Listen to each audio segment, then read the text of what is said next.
नमस्कार। वैदेही शरण ज्ञान दर्पण चैनल पर आपका स्वागत करते हैं। आज का विषय है परिवार का दुश्मन। परिवार से ही देश बनता है। देश के सभी परिवार यदि सुखी संपन्न रहता है तो देश सुखी संपन्न होता है। परिवार ही किसी देश का पिलर माने आधार होता है। परिवार का घर एक पवित्र मंदिर होता है, जिस घर में परिवार के सभी व्यक्ति आपस में मिलजुल कर खुशी पूर्वक रहते हैं। इस मंदिर को अपवित्र नहीं करना चाहिए। परिवार की सुख समृद्धि एवं सारी खुशियां अपने घर में ही मिल सकता है। परिवार के सारे सदस्य अपने अपने स्वार्थ से ऊपर उठकर परिवार के सारे सदस्यों की सुख सुविधा के लिए कार्य करता है, लेकिन कभी कभी परिवार से बाहर के सदस्य परिवार में आकर जहर घोलने का कार्य करता है।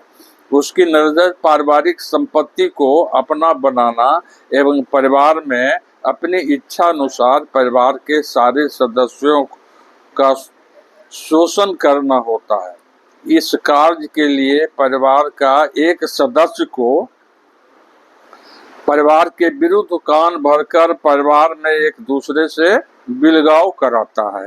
बाहरी सदस्य दुष्ट एवं लोभी होता है, वह परिवार में खुशी देखना नहीं चाहता है।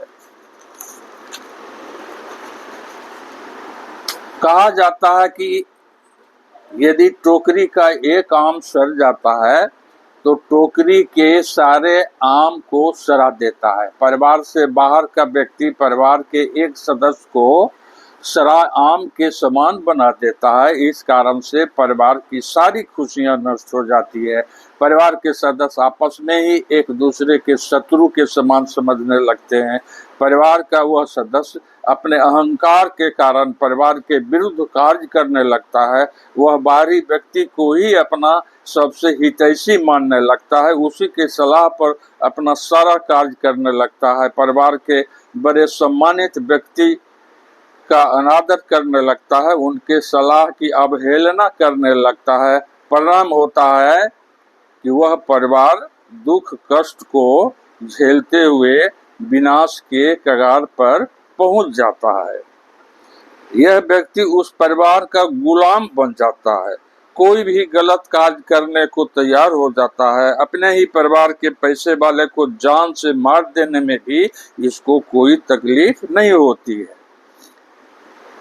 परिवार समाज से बाहर का व्यक्ति भटके हुए व्यक्ति को दूध देने वाला कामधेनु गाय बना देता है। पैसा निकलने वाला एटीएम मशीन की तरह व्यक्ति अपने ही परिवार का धन उस व्यक्ति के खजाने में भरने लगता है, और जब पैसा व्यक्ति के पास आ जाता है तो इस व्यक्ति को भी अपने से दूर कर देता है। यह भटका हुआ व्यक्ति न अपने घर में रहता है न उस परिवार में रहता है जहां इसने सारी संपत्ति दिया था। इस व्यक्ति को पश्चाताप के सिवा कुछ नहीं मिलता है। व्यक्ति अपनी अहंकार एवं घमंड के कारण अपना भी जान बर्बाद करता है एवं दूसरे परिवार को भी विनाश के कगार पर खड़ा कर देता है। परिवार 20 साल पीछे परिवार की प्रगति हो छिन जाती है। अतः अपने परिवार की प्रगति सुख सुविधा के लिए दूसरे समाज का व्यक्ति को दुष्ट प्रवृत्ति का निकृष्ट एवं लोभी जो व्यक्ति होता है उसे छोड़कर अपने परिवार के साथ मिलकर सुख शांति से रहना चाहिए।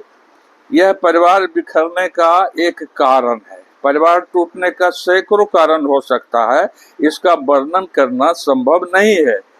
मैंने भाषा के माध्यम से समाज में परिवार टूटने का दर्द को समझने एवं समझाने का प्रयास किया है। आप जानते हैं कि साहित्य समाज का दर्पण होता है। यह दर्द की भाषा देता है, दर्द की दवा नहीं देता है। दर्द की दवा व्यक्ति को स्वयं समझना एवं खोजना पड़ता है। धन्यवाद। यदि चैनल अच्छा लगे तो इसे सब्सक्राइब कर दें, शेयर कर दें एवं लाइक कर दें।